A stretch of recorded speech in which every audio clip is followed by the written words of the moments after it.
লাল বাতি এখনও লাগানো রয়েছে গাড়িতে, ধুলোয় ভর্তি কাঁচ, জরাজীর্ণ অবস্থায় পড়ে রয়েছে আস্ত গাড়িটি। এখন আর এই গাড়ি ঘিরে নেই কোনো ব্যস্ততা। গ্যারেজ ঘরের এক কোণে পড়ে রয়েছে অবহেলা, অযত্নে। কিন্তু এই গাড়ি করেই একসময় গোটা মালদহ জেলা দাপিয়ে বেরিয়েছেন প্রয়াত কংগ্রেস নেতা তথা কেন্দ্রীয় মন্ত্রী এবিএ গনি খান চৌধুরী। মালদহ জেলার রূপকার নামে পরিচিত তিনি। নির্বাচন আসলেই এই গাড়িটি করেই ভোট প্রচার করতেন গোটা জেলা ঘুরে।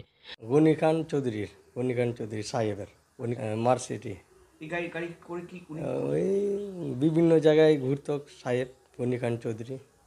এখন আর এই গাড়ি এরকম উঠানে এরকমই রাখা থাকে, বিভিন্ন জায়গার লোক আসে দেখে সাহেবের গাড়িটায়। একটু মুছে নিলাম, নোংরা ছিল তো। মাঝে মধ্যে মিশন মাঝে মাঝে মুছে দেয় একটু। এই গাড়ি এখন আর কম উঠে না, রাখা আছে স্মৃতি এটা সাহেবের গনি খানের।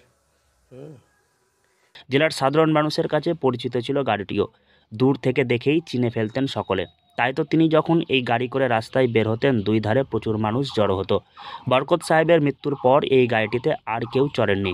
কোতোয়ালি ভবনের গ্যারেজের এক কোণে রাখা রয়েছে পুরনো মার্সিডিজ গাড়িটি। কোনো ব্যস্ততা নেই, মাঝে মধ্যে কখনো চালক এখনও গাড়িটিকে পরিষ্কার করেন।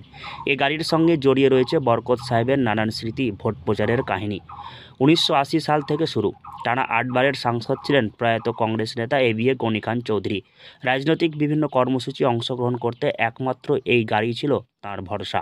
শুনেন, আমি তো স্বচক্ষে দেখিনি, কিন্তু শুনেছি বাবা কাকা সকলের মুখে। আমাদের মালদার রূপকার এবিএ গনি খান চৌধুরী, বরকতদা আমরা সবাই চিনি। এই যে মার্সিডিজ গাড়িটা যখনই আসি তখনই মনে হয় যে সত্যি এই গাড়িটা আমাদের মালদার ঐতিহ্য। আজকে বরকতদা যদি না থাকতো মনে হয় মালদা থাকতো না। মালদার রূপকার, মালদার সবসময় আমরা পেয়ে থাকি। মানুষের সবসময় মানুষ পেয়েছে বরকতদাকে, সব সময়। তবে এই গাড়িতে বরকতদা যেতেন, বাবা কাকাদের মুখে শুনেছি, ইভেন আমার গ্রামের বাড়ি যেখানে সেখানে মানুষের কাছে শুনেছি বরকতদা এই গাড়ি নিয়ে যেতেন, সকলের মাঝে হাজির হতেন। লোক তাকে দেখার জন্য হু হু করে ছুটে আসতো। এবং বরকতদা ওখান থেকে চেয়ারে বসে, গাড়ি থেকে সামনে থেকে চেয়ারে নেমে, যেটা শোনা কথা যে কার কী সুবিধা অসুবিধা আছে প্রত্যেকটা মানুষের পাশে দাঁড়ানোর চেষ্টা করতেন। তবে 2006 সালে কংগ্রেস নেতা এবিএ গনি খান চৌধুরীর প্রয়াত হন। 18 বছর পেরিয়ে গেলেও এখনও তার মার্সিডিজ গাড়িটির নিজস্ব ভবনে কোতোয়ালিতে রয়েছে।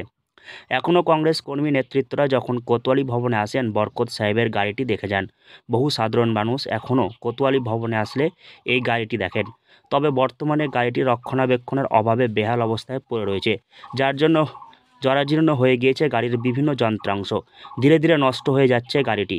গাড়িটির সঠিক রক্ষণাবেক্ষণ সংরক্ষণ করলে বরকত সাহেবের স্মৃতি বিজড়িত হয়ে থাকবে এই গাড়িটির মধ্যেই।